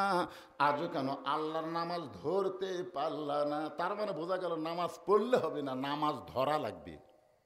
এই মনোযোগ দিয়ে খেয়াল করেন বাবা, নামাজ পড়লে হবে না, নামাজ ধরা লাগবে। জোরে কোন কি করা লাগবে? হাদিস আছে বিস্তারিত, হুজুরি কলব ব্যতীত করছেন কালেও নামাজ তোর হবে না। তবে কেন গাও জুয়ারি মানুষকে দেখাও নামাজ পড়ি, ও তোমার সিদ্ধ বীজে সুফসল ফলে না। আজও কেন আল্লাহর নামাজ ধরতে পারলা না? সবাই জোহরের নামাজ পড়ে বাড়িতে গেছে বড় মসজিদে। এক মুসল্লি কয় সবাই চলে গেল, আমি মসজিদে নামাজ পড়ি। তুই এখন মসজিদের মধ্যে ঢুকে জোহরের 4 রাকাত সুন্নতের নিয়ত করছে, জুতা চোর চিন্তা করে এই তো মসজিদের মধ্যে গেলে আর জুতা যে চোর আস্তে আস্তে এসে দেখে যেখানে নামাজ পড়তেছে পাশে কাঠের বাক্সের মধ্যে জুতা থসে, চকচকা চামড়ার জুতা। চোর মনে করতেছে 4 রাকাত নামাজ অনেকক্ষণ লাগবে, এই সুযোগ আমি জুতা নিয়ে যাই। চোর এই মনে করে বিসমিল্লাহ কয়ে, চোরও কিন্তু বিসমিল্লাহ কয়। আগের বাংলাদেশে বহু চোর আছে ভাষণ দেওয়ার আগে বিসমিল্লাহির রহমানির রহিম ধরে কথা, স্পষ্ট হওয়া লাগবে, কে হলি হলো। তো চোর এখন বিসমিল্লাহ কয়া জুতা কেবল হাতত লিছে ভাই, নামাজ বাদ দিয়ে খস করে চোর হাত ধরছে। চোর বলতেছে ভাই আপনি তো নামাজ পড়তেছেন। কারা পাগল তুই জানিস না, আমি নিয়ত করার সময় বলেছি ইলা জিহাতেল কাবা ওয়া জুতা। আমার মুখ আছে কাবার দিকে, চোখ আছে জুতার দিকে, তুই যতই চেষ্টা কর আমার জুতা চুরি করবার পারবি না। তখন দুই কান্দের ফেরেশতা বলতেছে আল্লাহ লেখমো কি লেখমো? একটা হলো জুতা চোর, একটা হলো নামাজ চোর। এই দুটার মধ্যে বড় চোরকে আল্লাহ বলতেছে নামাজ চোর হলো সবচাইতে বড় চোর। যেরকম নামাজ চোর কি সবচাইতে বড় চোর। জিহাদের ময়দানে হযরত আলীর পিছন দিকে তীর ঢুকছে। জোরে কর কোন দিকে? সাহাবের এসে নবীকে বলতেছে ইয়া রাসূলুল্লাহ বহু চেষ্টা করলাম, হযরত আলীর পিঠ থেকে তীর বের করা যাচ্ছে না, তীরের শলাকায় হাত দিলেই হযরত আলী চিৎকার দিয়ে কান্না করে। এখন বলেন তো হুজুর আমরা কি করব? আল্লাহ রাসূল কিছুক্ষণ চুপ করে থাকলেন, ছোট বাচ্চার মতো নবী কান্না শুরু করলেন। সাহাবী বললেন হুজুর আপনি এভাবে কান্দার কারণ? রাসূল বললেন আমার আলী থাকে জিহাদের ময়দানে সবার সামনে, আমার আলীর পিছনে যারা থাকে তারা হলো আমার সাহাবী মুসলমান। তাহলে আলীর সামনের দিক থেকে তীর ঢুকতে পারে, কিন্তু পিছন দিকে তীর কেমনে ঢুকলো? কি চিন্তা করার দরকার আছে না নাই? কারণ হযরত আলী হচ্ছে জিহাদের ময়দানের সেনাপতি। জোরে কোন কি? এটা কি গুলি দিয়ে যুদ্ধ যে চোর চুরি ফুস করে মারবি, চুরি করে মারার সুযোগ নাই, সামনে ডাইরেক্ট। জোরে কোন কথা ঠিক কিনা? ডাইরেক্ট ঢাল তলোয়ারের যুদ্ধ হলো। এখনো পৃথিবীতে মুসলমানের সাথে কোনো জাতেরা পারবে না। জোরে কোন কথা ঠিক কিনা? আর ইমাম মেহেদী আলাইহিস সালাম যখন আসবে তখন ওই পারমাণবিক অস্ত্র আর থাকবে না, সব অস্ত্রকে আল্লাহ বলবে ফটা বন্ধ। তখন আবার ফিরে আসবে ঘোড়া, আবার আসবে ঢাল, আবার হবে তরবারি। আপনার বলেন তো কোনো হিন্দু বৌদ্ধ খ্রিস্টান মুসলমানের তরবারির সামনে দাঁড়াবার পারবে? কারণ মুসলমান জানি মরলে শহীদ, বাঁচলে গেছি ফাটারে। জোরে কোন কথা ঠিক কিনা? আর হিন্দুরা কবি বললে কি হবে, ওরকে মরার পরে কি হবে ওরা জানি না। গাজীপুর পৌরসভার মধ্যে আমার গাড়ি রেখে যমুনার ওই পারে মাঝনা বাড়ি আমার মাহফিল। আমাকে বলতে হুজুর যমুনা পাড়ি দেওয়া লাগবে। আমি বললাম ভাই কি দিয়া? কই নৌকা দিয়া। আমি বললাম ছোট নৌকাত কিন্তু যাবো না, যমুনা পাড়ি আমি জীবনে দেয়নি নৌকাত, বড় নৌকা নিয়ে আসো। ওরা বিশাল একটা নৌকা নিয়ে আসলো। আমি দেখলাম নৌকায় 100 যাত্রী। আমি নৌকার মধ্যে মাঝখানে বিছনা করে দিলাম, বসলাম। কিছুক্ষণ পরে নৌকা যখন নদীর মাঝখানে, হঠাৎ আসমানে কালো মেঘ করে বাতাস শুরু। বাতাস যখন শুরু হলো তখন দুই হিন্দু ছিল 100 জনের মধ্যে। ওই দুই হিন্দু আমার কাছে এসে বলতে হুজুর কিছু একটা করেন। আমি হিন্দুরে বললাম কি করো ভাই? বলে আজান দেন হুজুর, আজান দেন। আমি গেলাম কে রে তোরা ভগবানের জাত, তোরা আজানের কি বুঝিস? কয় হুজুর আমাদের বাড়ি মুসলমান পাড়াত হুজুর। যখন এইরকম ম্যাক করে বাতাস হয় তখন একবার আজান দিলে কমে, 2বার আজান দিলে ভালো হয়। আমি কইলাম তোকে ভগবানের খবর কি? হুজুর যে কি কয় আমাদের ভগবান কি সব জায়গা থাকে? তাই আমাদের ভগবান জায়গা মতো থাকে, ঠিক মতো কাজ করবার না পারলে আমরা শেষের দিন পানি ভেঙ্গে ফেলি। জোরে কর কথা রেখে। আরে কোন ধর্ম চলবে না, একটাই ধর্ম, তার নাম হলো মুসলমান ইসলাম। জোরে কোন কথা ঠিক কিনা? লিল্লাহে তাকবীর। আল্লাহ নবী চিন্তাত পড়ে গেল, চিন্তাত যে আমার আলী থাকে সবার সামনে, আলীর পিছনে যারা থাকে তারা হলো সাহাবী মুসলমান। তাহলে আলীর পিছন দিকে তীর মারলো কে? না না, পিছনে মুসলমানেরা থাকে, যে মুসলমানেরা থাকে, কাফেররা মারবে সামনে থেকে। যেরকম কোন জায়গা থেকে? সামনে থেকে মারবে, কিন্তু পিছন দিকে কে মারলো? নবী যখন এই চিন্তা করতেছে, মায়ান্তিকু আনিল হাওয়া ইন হুয়া ইল্লা ওয়াহয়ুহা। আমার নবী চিন্তা করতে পারে কিন্তু নিজের থেকে কোনো কথা বলতে। এমন সময় আল্লাহ বললেন অমিনান নাসি মাইয়াকুলু আমান্না বিল্লাহি ওয়া বিল ইয়াউমিল আখিরি ওয়া মা হুম বিমুমিনিন। চিনেন ভাইরে, আয়াতটা চিনেন? আল্লাহ বলেন হাবিব হযরত আলীকে কোনো মুসলমান তীর মারেনি, আলীর পিছন দিক থেকে কোনো সাহাবী তীর মারেনি। যেই বেটা মারছে ও হলো মুসলমান সাজা মুনাফিক। মুসলমান সাজা মুনাফিক। দেখবেন ভোটের আগে সেই মুসলমান এক নেতা আসরের নামাজ পড়বি 2বার, চামচা বলবি আজকে 2বার হলো, ভোটের আগে হোক অসুবিধা নেই। গাড়িকে বলতেছে নেতা, গাড়ি বলতেছে এই ড্রাইভার ব্রেক কর। ড্রাইভার বলতেছে স্যার কি জন্য ব্রেক? কয় যে মানুষ আসতে চায়, ব্রেক কর। কয় না স্যার ওটা মানুষ না তো, ওটা ফকির। নেতা কয় পাগলা ভোটের আগে ফকিরও যা হামুতে গাড়ির থেকে নেমে সালাম দেয়, সালাম আলাইকুম চাচা, চাচা সালাম আলাইকুম। ফকির খালি চারিদিকে তাকায়। নেতা বলে চাচা কি দেখেন? বলে কাক সালাম দিলে? কই আপনাকে দিলাম চাচা, আমি বিক্রি করে খাই। ভোটের আগে ফকিরও যা হামুতে। ওরে শালা, ধর্মের নামে ব্যবসায়ী, ধরে কার কথা ঠিক না? আর আই তাল্লাযী ইউকাযযিবু বিদ্দীন, সূরা মামুন পড়ে দেখেন, ধর্মের নামে ব্যবসা কোন আলেম করে না, কোন আলেম করে না। এই জালেমরাই মাঝে মধ্যে করে। ধরে কোন কথা বলেন না কেন? এই জালেমেরাই মাঝে মধ্যে করে।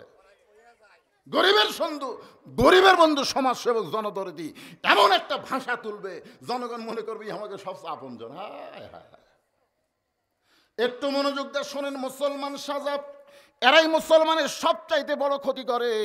আল্লাহ নবীকে বললেন কোরআনের আয়াত দাও গো নবী। কয়েকদিন হলে একটা কাফের মুসলমান সাজা, কারণ আলীর সামনের দিকে যাওয়ার কোনো হিম্মত নাই। সামনের দিকে যেই যায় আলী তাকে জাহান্নামে পাঠায়। ধরে কোন কোথায় পাঠায়? বহু বীর, কাফের বহু বীর আলীর কাছে কিন্তু গেছিল, কিন্তু তরবারি তো আলী মারা দূরের কথা, ঢাল পর্যন্ত আসা পারেন। ঢালও যে তরবারি মারবি তার আগে আলী ফেচাং করে বেড়াতে, কোন দিক থেকে মারে ওই দুই টুকরা। তো কাফেরদের কোন সেনাপতি, কোন বীর আলীর সামনে যখন যাবার পারে না, সমস্ত কাফেররা মিলে মিটিং করলো গভীর রাত্রে যে আলী যদি শেষ না করা যায়, ইসলামকে শেষ করা যাবে না। আল আলী আসাদুল্লাহিল গালিব, আলী হচ্ছে আল্লাহর সিংহ। ধরে কোন সুবহানাল্লাহ। তখন কাফের যুবকরা বলতেছে লাভ নাই তো, কারণ যাই সামনে যায় সাথে সাথে। তখন বলে সামনের দিক থেকে হবে না, পিছন দিক থেকে মারা লাগবে। তো পিছন দিক থেকে কেমনে মারবেন? বলে আমাদের মধ্যে একজনকে মুসলমান সাজা লাগবে। কিছুদিন হলে মুসলমান সাজা, নামাজ পড়া লাগবে, রোজা করা লাগবে, জিকির করা লাগবে, দ্বিতীয় কাতার থেকে সামনে কাতার যাওয়া লাগবে। এমন মুসলমান আতর টাতল্লি একের সেই মুসলমান জিহাদের ময়দানে ওই হযরত আলীর পিছনে মুসলমান হয়ে, যেই মাত্র হযরত আলী জিহাদের ময়দানে আল্লাহর জন্য যুদ্ধ করতেছে, এমন সময় ওই মুনাফিক পিছন দিক থেকে বিষাক্ত তীর মারছে। নবীকে আল্লাহ বলেন, হাবিব, কোন মুসলমান কোন সাহাবীকে আপনি সন্দেহ করবেন না। যেই বেটা হযরত আলীর পিছন দিকে বিষাক্ত তীর মারছে, ও হলো মুসলমান সাজা একটা মুনাফিক। আল্লাহ নবী বললেন, আমার আলীকে তোমরা কষ্ট দিও না। আমি বলতেছি নামাজ পড়লে হবে না, নামাজ ধরা লাগবে। ধরে কোন কি করা লাগবে? একটু মনোযোগ দিয়ে শোনেন। আলীকে তোমরা কষ্ট দিও না। সাহাবারা বললেন, হুজুর তাহলে আলীর পিঠ থেকে তীরকে বের করবেন না। আল্লাহর নবী বললেন, আলী যখন নামাজের ভিতরে থাকবে ওই সময় তীর টেনে বের করা লাগবে। এ বাবা একটু মনোযোগ দিয়ে শোনেন রে। আলী যখন নামাজের কোথায় থাকবে? ভিতরে। জোরে বলেন কোথায়? ভিতরে। ভিতরে। নামাজের শুরু, নামাজের শেষ, নামাজের মাঝখান আছে না নাই? নামাজের শুরুটা হলো শরীয়ত। নামাজের শুরু কি? নামাজের মাঝখানটা হলো মারেফত, আর নামাজের শেষটা হলো হাকিকত। আচ্ছা আপনারা বলেন তো, আসসালাতু মিরাজুল মুমিনিন, নামাজ হচ্ছে মুমিনদের মেরাজ। এই হাদিসটা যদি আপনি বিশ্বাস করেন, তাহলে নামাজের মধ্যে আল্লাহর সাথে মেরাজ কেমনে হয়? এ আমাকে চটপটানি নামাজ ছটফট করতেছে। ওই বাইরে থাকলে কোনো ছটফট করে না, মসজিদের মধ্যে ঢোকার সাথে সাথে ওর ছটফটের ব্যায়াম শুরু হয়ে গেছে। এরকম কিছু মুসল্লি আছে না নাই? 4 মিনিট পরে আসরের নামাজ হবি, 4 মিনিট পরে আসরের জামাত হবি, ওই 4 মিনিট আগে ঢুকাই কে রে? আমি তো এত আগে ঢুকি না রে, আজকে কি ভুলি করবো রে। এই 4 মিনিটের মধ্যে 5 বার ঘড়ি দেখছে। ওর সাথে যাই আছে, তাকে বলতেছে ভাই আর কয় মিনিট? তো হচ্ছে এখনো 3 মিনিট। ভাই আজ ঘড়ি লড়তেছে না রে, আজ ঘড়ি লড়তেছে না। ওই লোকটাই নামাজ শেষ করে আপনাকে রে চক ঝুপু বাজার নাই, এখানে কি বাজার? অদ্রিকলা বাজারে 4 স্থলে ঘন্টার পর ঘন্টা আড্ডা মারতেছে, একবার ঘড়ি দেখতেছে না। এরকম আছে না নাই? জোরে কোন আছে না নাই? একটু মনোযোগ দিয়ে শুনবেন। আল্লাহ নবী বললেন, আলী যখন নামাজের ভিতরে থাকবে ওই সময় তীর টেনে বের করা লাগবে। আল্লাহ নবী 2 জন সাহাবীকে ডাক দিলেন, একটা হলো জাবের আর একটা হলো হোজাইফা। এই 2 জনকে আল্লাহ নবী বললেন, তোমরা জামাতে নামাজ পড়বা না, তোমাদেরকে আলীর তীর বের করার জন্য সৈনিক হয়ে থাকতে হবে। আল্লাহ নবী নামাজের ইমামতি করলেন। একটু মনোযোগ দিয়ে শোনেন। নবী হলেন ইমাম। নবীর পিছনে যে 2 জন সাহাবী দাঁড়াইলো, একজনের নাম হলো আবু বকর, একজনের নাম হলো ওমর। আল্লাহ রাসূল হযরত হজরত আলীর দিকে তাকায় দেখে হজরত আলী আবু বকর আর উমরের মাঝখানে দাঁড়াইছে। 2 নম্বর কাতারে আলী বরাবর যিনি দাঁড়াইছে তার নাম হলো ওসমান গনি। আল্লাহ রাসূল বললেন জাবের আর হোজাইফা খুব খেয়াল করবে, আলী যখন নামাজের মাঝখানে থাকবে তখন তোমরা তীর টান মারবে। হযরত আলী যখন নবীর পিছনে নামাজের নিয়ত করলেন, এমন সময় জাবের হোজাইফা তীরের শলাকা ধরে টানে। হযরত আলী পিছন দিকে আসে, আবার তীর ছেড়ে দিলে ঠিক মতো দাঁড়ায়, কিন্তু জবান দিয়ে কোনো আহা উহু চিৎকার কোনো শব্দ নাই। আবু যর হুজাইফা আর জাবের বলতেছে, যে তীরের শলাকায় হাত দিয়ে হযরত আলী চিৎকার দিয়ে কান্দে, আর সেই তীর ধরে টানি লোকটা পিছন দিকে আসে, আবার সাইডে দিলে সামনের দিকে যায়, মুখে কোনো সাউন্ড নাই। জাবের বলতেছে এইভাবে টানলে হবে না। আলী যখন নামাজের মাঝখানে যাবে, হযরত আলী যখন নামাজের সেজদায়, ওই সময় 2টা সাহাবী আলীর পিঠের উপরে 2টা পা দিয়া এত জোরে তীর টান মারছে, তীর শুধু বের হয় নাই, তীরের সঙ্গে পিঠের গোস্ত পর্যন্ত ছিঁড়াইছে। তার মানে ওই মুসলমান সাদা মুনাফিক এমন তীর মারছে, যেই তীরটা বিষাক্ত তীর, ঢুকার পরে গোস্ত পর্যন্ত পছন্দ হয়েছে। ওই গোস্ত পর্যন্ত যখন ছিঁড়াইল আসরের নামাজের পরে, আল্লাহ নবী সালাম ফিরে সাহাবীর দিকে মুখ করেছে। 2 ওয়াক্ত নামাজের সালাম ফিরে আল্লাহ নবী সাহাবীর দিকে মুখ ঘুরাই, একটা হলো ফজর আর একটা হলো আসর। নবী যেই মাত্র সাহাবীর দিকে মুখ ঘুরাইছে, এমন সময় জাবের আর হুজাইফা রক্তমাখা তীর আর গোস্ত নবীর সামনে জমা দেয়। নবী গোস্তটা আড়াল করে ডাক দে বলে, আলী। সঙ্গে সঙ্গে হযরত আলী দাঁড়িয়ে বলতেছে, লব্বাইক রাসূলুল্লাহ, হুজুর আমি আপনার সামনে। রাসূল বলে, আলী রে, তোমার পিঠ থেকে তীর টেনে বের করলো। শুধু তীর টেনে বের কর নাই, তোমার পিঠ থেকে গোস্ত ছিঁড়াইলো। আমি নবী জানতে চাই তুমি তখন ছিলে কোথায়? আমি নবী জানতে চাই তুমি তখন ছিলে কোথায়? আপনারা বলেন তো, আল্লাহ নবী জানে কি জানে না? জোরে কোন জানে কে জানে না? কারণ নবীর পিছনে হযরত আলী সামনে কাতারে নামাজ পড়েছে, আর নবী বলতেছে আমি জানতে চাই তুমি তখন ছিলে কোথায়। সঙ্গে সঙ্গে আলী বলতেছে, ইয়া রাসূলুল্লাহ, আপনি জানার পরেও যখন জানতে চান তাহলে শোনেন, আমি তখন আল্লাহর কাবার ভিতরে ছিলাম। লিল্লাহে তাকবীর। মক্কার কাবা না, মক্কার কাবা না, আল্লাহর কাবা। মক্কার কাবার মধ্যে কাফেরেরা 360টা মূর্তি ঢুকাছিল। জোরে কোন কথা ঠিক কিনা? আপনারা বলুন তো, মক্কার কাবা আর আল্লাহর কাবা এই দুইটার মধ্যে তফাৎ কি? হুজুর জীবনে শুনিনি, আজকে আপনি বলতেছেন। আমাদের আলপনা দরবারের পীর সাহেব যখন মারা গেল, তখন একজন ফেসবুকে পোস্ট দিছে, আমার কেবলা কাবা। হুজুর আজকে দুনিয়া থেকে বিদায় নিলেন। কি কাবা? আচ্ছা আপনারা বলেন তো, একটা পীর কোনোদিন কাবা হয়? কিন্তু ওই ফেসবুকে পোস্ট দিছে, এই আলপনা দরবার শরীফ পীর ডক্টর আব্দুল মান্নান সাহেব যখন মারা গেল, ওই পোস্ট দিছে, আমার কেবলা কাবা দুনিয়া থেকে বিদায় নিল। অনেকে না বুঝে তার বিরুদ্ধে বহু, কেউ বলেছে মুশরিক, কেউ কি বলেছে ঠিক নেই, এর কাবা তো একটাই। আপনারা বলেন তো, প্রথম যেই নামাজের সালাম ফিরে নবী সাহাবীর দিকে মুখ ঘুরেছে, এই নামাজ হলো ফজরের নামাজ। জোরে এখন কোন নামাজ? যেই মুখ ঘুরেছে, তখন একজন সাহাবী বলতেছে, ইয়া রাসূলুল্লাহ, এতক্ষণ আপনি কাবার দিকে মুখ করে নামাজ পড়ালেন, কাবার দিকে মুখ করে নামাজ পড়ালেন, সালাম ফিরানোর সাথে সাথে কাবাকে পিছনে রেখে আপনি যে আমাদের দিকে মুখ ঘুরালেন, হুজুর এখন আপনার কাবা কোন দিকে? রাসূল যখন সাহাবীর দিকে মুখ ঘুরাছে, তখন কাবা কোন দিকে?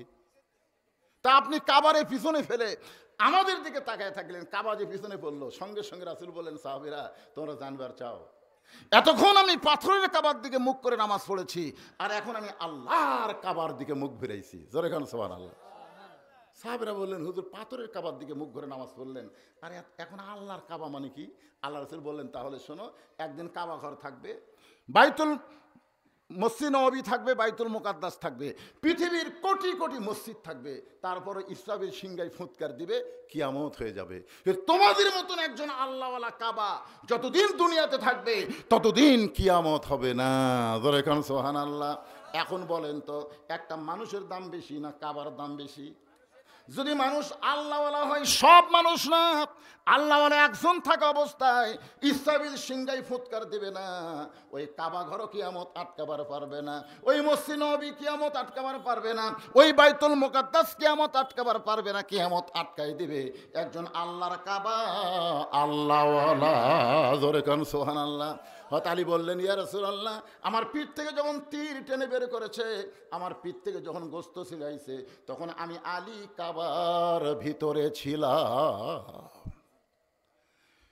দুইজন সাহাবী একবারে দাঁড়াইছে, একজনের নাম হলো আবু বকর, আরেকজনের নাম কি? ওমর। দুইজন দাঁড়িয়ে বলছে যে হুজুর, আলীর পিঠ থেকে তীর বের করা হয়েছে, গোশত ছিনাইছে, এই কারণে আলী দুর্বল হয়ে গেছে, হযরত আলী ভুল বকতিছে। আপনারা বলেন তো, তুই আমুয়া সাহাবী, এই তুই আমুয়া সাহাবী, আপনারা বলেন রাসূল যখন হিজরত করে মদিনাত গেছিল, ওই সময় আবু বকর কি আছিল? জানা লাগবে তো। আজকে আমরা বেশি কথা বললে অনেকে মন খারাপ করে। আল্লাহর নবী 23 বছরের জিন্দেগিতে হিজরত করে যখন মদিনায় গেলেন, তখন আমাদের নবী শুধু নবী ছিলেন না, নবী ছিলেন মদিনার রাষ্ট্রপতি। জোরে কোন কথা ঠিক কিনা? নবী যখন রাষ্ট্রপতি হলেন, তখন ধর্মমন্ত্রী হলেন আবু বকর, আইনমন্ত্রী হলেন হযরত ওমর, অর্থমন্ত্রী হলেন ওসমান গনি, আর শিক্ষামন্ত্রী হলেন হযরত আলী। জোরে কোন সুবহানাল্লাহ। তাহলে দুইজন মন্ত্রী দাঁড়াইছে, খালি দুইজন সাহাবী না, একটা হলো ধর্মমন্ত্রী, একটা আইনমন্ত্রী। দুইজন মন্ত্রী সাহাবী দাঁড়িয়ে বলে, ইয়া রাসূলুল্লাহ, হযরত আলী অনেকক্ষণ ধরে পিঠের মধ্যে তীর রেখেছিল, সেই তীর টেনে বের করেছে, গোশত ছিঁড়াইছে। আমার মনে হয় হযরত আলী ভুল বকতেছে, দুর্বল হওয়ার কারণে। সঙ্গে সঙ্গে আল্লাহ রাসূল বলেন, এজলিস, আবু বকর, ওমর, বসো। আমি তো তোমাদের কাছে জানতে চাচ্ছি না, আমি জানতে চাচ্ছি আনা মাদিনাতুল ইলমে ও আলী ও বাবুহা। জোরে কান সুবহানাল্লাহ। আমি হচ্ছে এলেমের শহর, আলী হচ্ছে তার দরওয়াজা। আমার মায়েরা হয়তো মনে মনে চিন্তা করতেছে, হুজুর কি উম্মে সালমার ওয়াজ ভুলে গেল নাকি? মেয়েদের ধৈর্য কম না বেশি? জোরে কান কম না বেশি? মেয়েরা চিন্তা করে, রাসূল বলে, রে উম্মে সালমা, তুমি যে 3টা শর্ত আমাকে দিবা, সেই শর্তগুলো কি কি? উম্মে সালমা নবীকে কয়টা শর্ত দিবে? 3টা শর্ত যদি পুরা করে পারেন, তাহলে আমি আপনার সঙ্গে বিয়ে বসবো। নবী কি উত্তরে বললেন?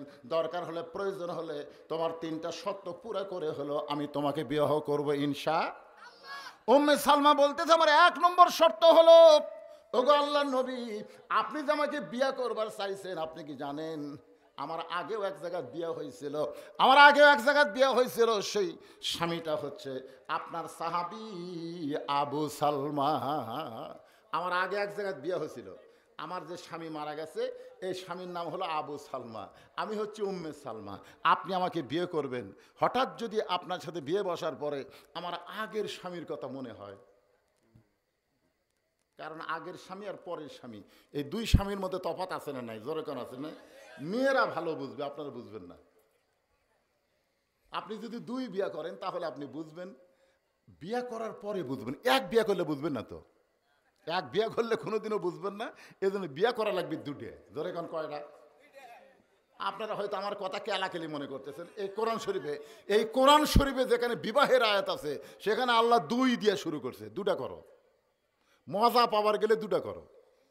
1 বউত কোনো মজা নাই, কারণ 1 বউ রাগ করলে তোমাকে না খেয়ে থাকা লাগবে, আর 2 বউ থাকলে, ওই বউ যদি রাগ করে, তুমি খালি বলবা আমি ছোটদার কাছে যাচ্ছি, ওই দৌড়ে এসে পাও ধরে বলবি যাওয়ার দরকার নাই, আপনার কাছে, আমার কাছে আপনি থাকেন। আর হুজুরটা পরে বলতেছি রে ভাই, কোরআনের কথা আগে বলতেছি। আগে হুজুর না, আগে কোরআন। হ্যাঁ, কোরআনে আল্লাহ মাসনা বলেছেন, 2টা বিয়ে করো, যদি পারো 3টা করো, সোলাসা 3টা করো, যদি আরো পারো 4টা করো। কিন্তু যদি তুমি আমানত রক্ষা করবার না পারো, তাহলে 1টা নিয়েই থাকো। কারণ 2 বিয়ে করলে অনেক লোক বড় বউ ভুলা যায়, ছোট বউয়ের কাছে সব দেয়। জোরে কোন কথা ঠিক কিনা? এতে আমানতের খেয়ানত হয়। এখন শোনেন, আল্লাহর নবী যতদিন খাদিজা জীবিত ছিলেন, ততদিন নবী দ্বিতীয় কোনো বিয়ে করেন নাই। মা খাদিজা যতদিন দুনিয়াতে জীবিত ছিলেন, ততদিন রাসূল দ্বিতীয় কোনো বিয়ে করেন নাই। খাদিজার বয়স যখন 65 বছর, এমন সময় আল্লাহ নবীর বয়স হলো 51 বছর। খাদিজা বলতেছে, ইয়া রাসূলুল্লাহ, আমার সঙ্গে সংসার করতে গিয়া আপনি যৌবন হারিয়ে ফেলবেন, ওগো নবী, আপনি আর একটা বিয়ে করেন। রাসূল বলে, খাদিজা, আপনি যদি শুধু আমার বউ হইতেন, তাহলে আমি বিয়ে করতাম, কিন্তু আপনি শুধু আমার বউ না, আপনি হলেন আমার দরদ। সুবহানাল্লাহ কন্যা জ্ঞান। আচ্ছা, খাদিজা নবীর কি দরদ? কারণ প্রত্যেকটা মেয়ের বিয়ে হলে দেখবেন, মেয়ের হাত স্বামীর হাতে তুলে দেয়, দেয় কি দেয় না?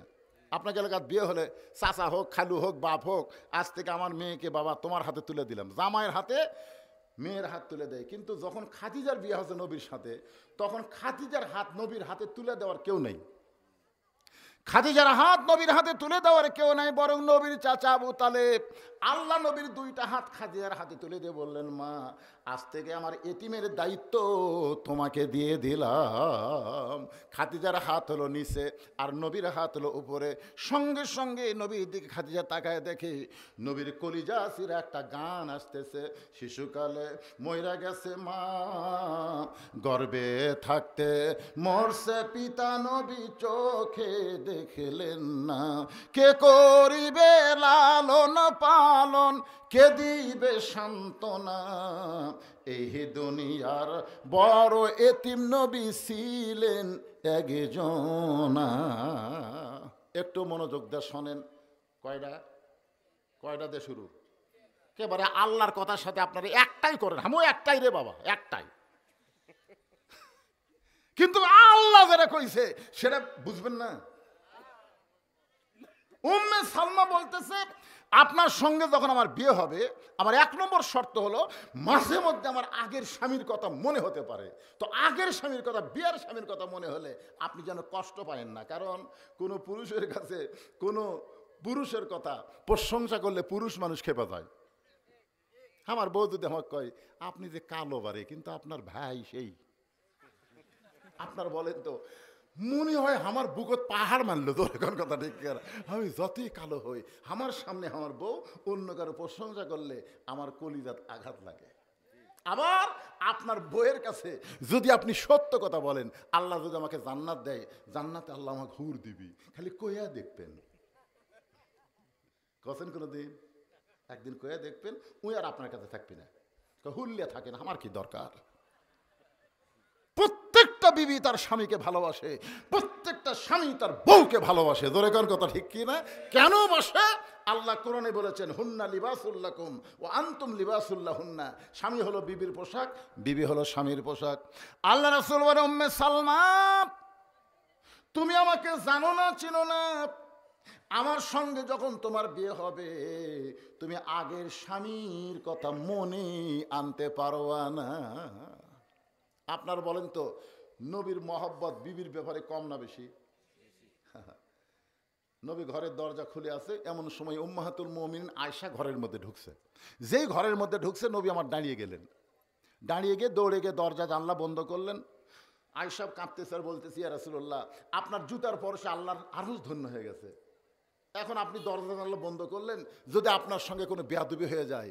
আল্লাহ রাসূল বলে, আয়েশা একজন নবীর জুতার পরশে আল্লাহর আরশ ধন্য হয়েছে একজন নবীর। আয়েশা বলে, হুজুর আপনি তো সেই নবী। আল্লাহ রাসূল বলেন, আয়েশা আমি সেই নবী ছিলাম যতক্ষণ দরজা খোলা ছিল, যেই দরজা বন্ধ হয়েছে আমি আর নবী নাই, আমি হলাম স্বামী, তুমি আমার বিবি। সঙ্গে সঙ্গে আয়েশা দৌড়ে এসে নবীর বুকের মধ্যে মাথা ঢোকায় বললেন, আল্লাহ আমার নবী শুধু বিশ্ব নবী নয়, আমার নবী হলেন পৃথিবীর 1 নম্বর স্বামী। সুবহানাল্লাহ কন্যা কেন? এক সময় নবীর 9টা বউ ছিল। 9টা। কয়টা? বিয়ে করছে 11টা, কিন্তু এট এ টাইমে 9টা ছিল। 9 বউ একদিন নবীকে ঘিরে ধরে বলতে, হুজুর বিয়া তো 9টা করলেন, ভালো কথা, কিন্তু এই 9টার মধ্যে ভালোবাসেন কাকে বেশি? সবচাইতে বেশি ভালোবাসেন কাকে? আল্লাহ রাসূল কইতে, এইবারে জ্ঞানদান শুরু হলো রে। এখন যদি নবী বলে অমুককে বেশি ভালোবাসি, বাকি 8 জন কি নবীর ওপর ভক্তি কমে যাবে না? কতক্ষণ যত নবীর বউ হোক তারপরে ভক্তি কিন্তু কমবে। আল্লাহ রাসূল বলল, ঠিক আছে, তোমাদের মধ্যে কাকে সবচাইতে বেশি ভালোবাসি এ কথা আগামীকাল সকালে বলবো, এখনই না। সব বউগুলো চলে গেছে। গভীর রাত্রে সবাই কিন্তু ঘুমাচ্ছে, কিন্তু নবীর বউত ঘুম নাই, কারণ সকালবেলা 9 জন চাপায় ধরবে। নবী এক টোপলা খুরমা খেজুর নিয়ে আয়েশার ঘরের দরজাত গেছে। আয়েশা আয়েশা খালি কান ফেলে আছে। দরজা খোলা, কয় হুজুর আমি বুঝতে পারছি 9 জনের মধ্যে বলবার পারেননি, এখন গোপনে বলবার যাচ্ছেন। আল্লাহ রাসূল বলেন, না আয়েশা, সকালবেলা যেটা বলার ওয়াদা দিছি সেখানে রাত্রে বলবো না। বলে তাহলে হুজুর কি জন্য আইছেন? বলে তোমার 2টা খুরমা খেজুর দিলাম, তুমি যেন কাউরে কইও না। হাফসার ঘরত যা ডাক দিছে, হাফসা বের হয়ে বলে, হুজুর কি? বলে তোমাকে 2টা খেজুর দিলাম, তুমি যেন কাউরে কইও না। উম্মে সালমার দরজাত গিয়ে বলতে, সালমা দরজা খুললে 2টা খেজুর দেয়, বলে তুমি যেন কাউরে কইও না। ওই সাউদার ঘরে তো তাই, সব দরজায় গিয়ে বইয়ের হাতত নবী 2টা খেজুর দিয়ে শর্ত দিলেন, খবরদার কাউরে যেন কইও না। পরদিন সকালবেলা 9টা বিবি নবী ঘিরে ধরে বলতে, হুজুর এখন বলেন 9 জনের মধ্যে সবচাইতে বেশি ভালোবাসেন কাকে? আল্লাহ রাসূল বলেন, গত রাত্রে যাকে 2টা খুরমা খেজুর দিছি তাকে সবচাইতে বেশি ভালোবাসি। সবাই খালি মাথা ঝোঁকে। চিন্তা করেন, যেই নবীকে আল্লাহ এত টেকনিক দিয়েছেন 9টা বউকে সমান ভালোবাসার, আর সেই নবীর সাথে বিয়া হলে আগের স্বামীর কথা মনে থাকবি?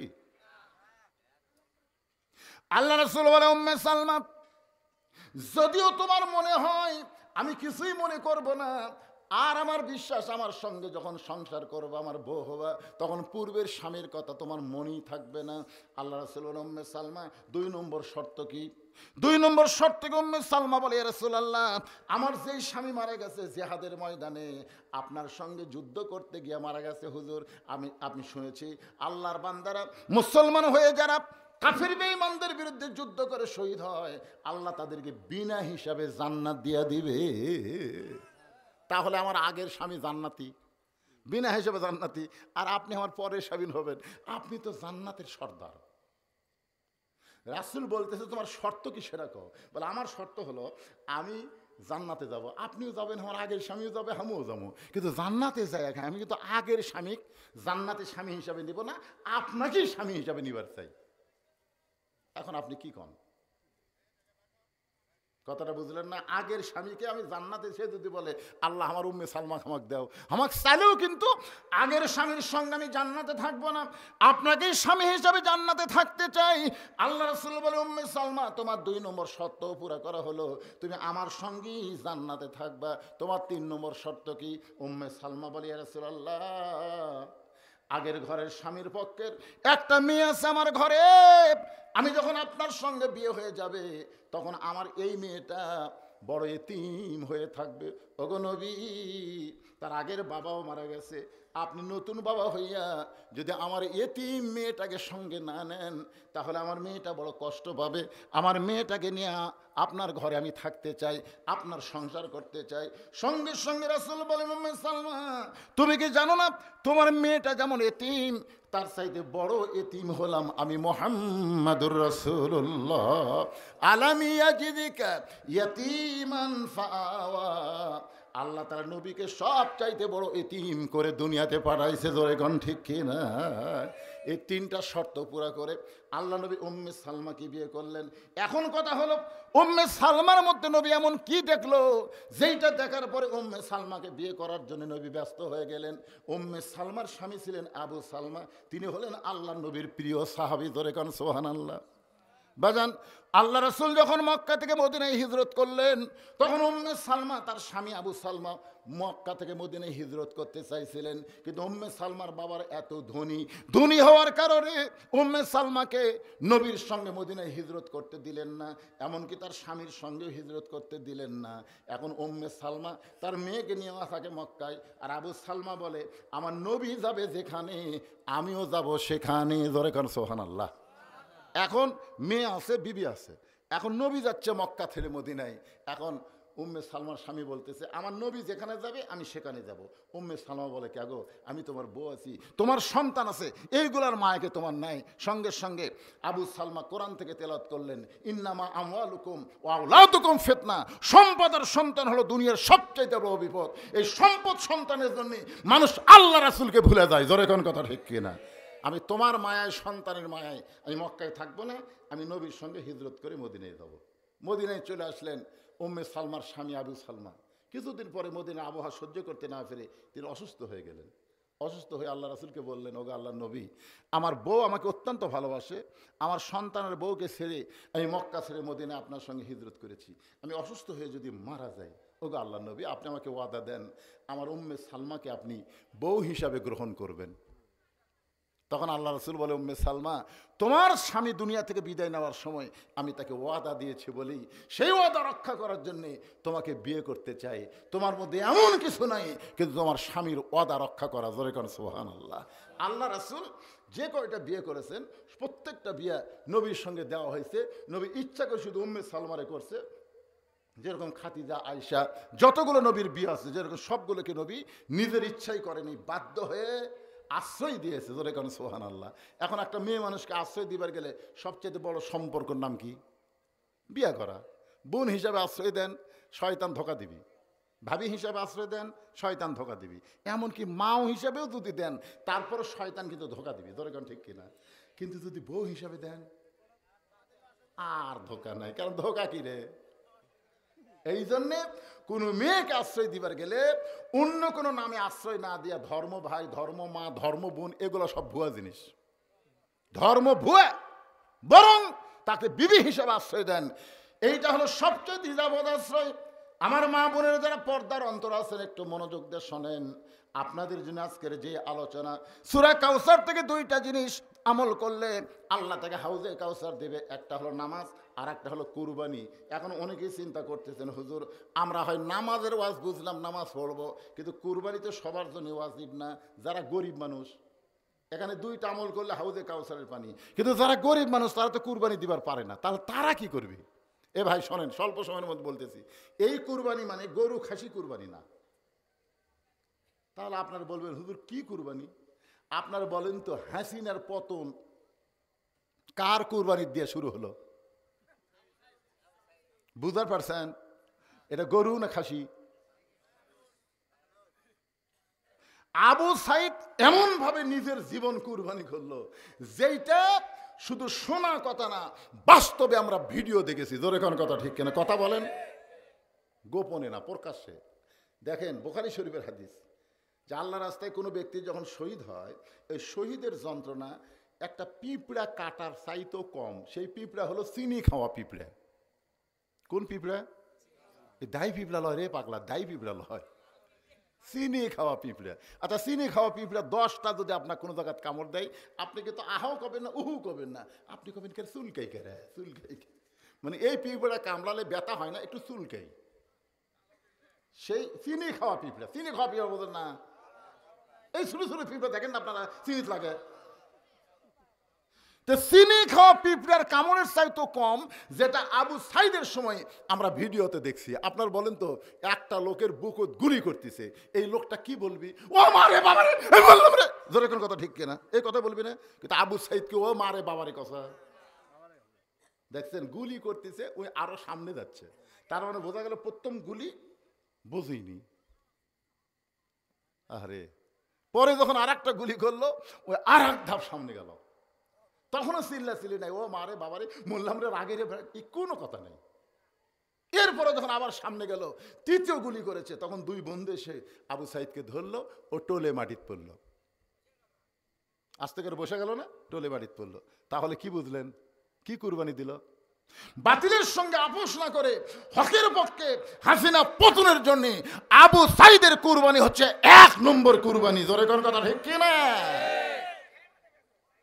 যেই কুরবানি আল্লাহ নবী যখন বসে আছেন সাহাবীদেরকে নিয়ে, এমন সময় উম্মে ফজল হোসেনকে নিয়ে নবীর কাছে গেছে। খুব খেয়াল করেন, কুরবানির ওয়াজ করতেছি। ইমানের দাবি যদি কুরবানি হয়, সেই দাবি ঘরে বসে থাকা নয়। বুঝতে পারেননি? তখন উম্মে ফজল বলতেছে, বাবা আল্লাহ তোমাকে আর একটা নাতি দিছে। কিছুদিন আগে একটা হয়েছে, 1.5-2 বছর আগে, তার নাম হলো হাসান। জোরে কোন তার নাম কি? তো উম্মে ফজল বলতেছে চাদরের তলে, কালো চাদরের তলে নিয়ে বলতেছে, বাবা আল্লাহ তোমাকে আর একটা নাতি দিছে। আল্লাহ রাসূল কান্না শুরু করে দিলেন।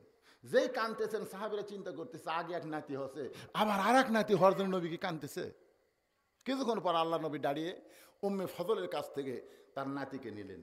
নেওয়ার পরে কালো চাদর টান দিয়ে বললেন, আল্লাহ এই গোস্তের টুকরাকে তুমি কুরবানি হিসাবে কবুল করে নাও। গোস্তের টুকরা, হোসেনকে বলতেছে, গোস্তের টুকরাকে তুমি কুরবানি হিসেবে কবুল করে নাও। সাহেব বললেন, ইয়া রাসূলুল্লাহ, আপনাকে আল্লাহ তাআলা নাতি দিয়েছে, তাকে আপনি কুরবানি হিসেবে কবুল করে নাও, এ দোয়া কেন করলেন? রাসূল বললেন, তোমরা জানবা না, আমি নিজে বলতেছি, শোনো, একদিন তোমরাও থাকবে না, হয়তো আমি নবীও থাকবো না, সেই দিন এই হোসেন বাতিলের বিরুদ্ধে হকের পক্ষে নিজের জীবনকে আল্লাহর রাস্তায় কুরবানি করবে। এখন আমাদের সামনে কিন্তু একটা কুরবানি আছে, পুরোপুরি আমি করছি না, আধা কথায় আদম বোঝে, সারাত কইলেও গাধা বোঝে না। জোরে কোন কথা ঠিক না? এই কুরবানি আপনাদের করা লাগবে, মানুষের পক্ষে না, আল্লাহর কোরআনের পক্ষে। জোরে কোন কথা ঠিক কিনা ভাইজান? কুরবানি করবেন। এই কুরবানি যদি করতে পারেন, আপনি যদি খারাপ মানুষকে কুরবানি করেন, ওই মানুষ জীবনে যত অন্যায় করবে, অন্যায়ের একটা অংশ আল্লাহ আপনার আমলনামায় দিবে।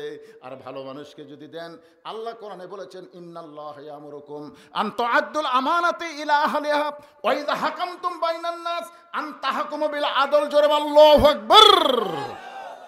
একটা হলো নামাজ, একটা হলো কুরবানি।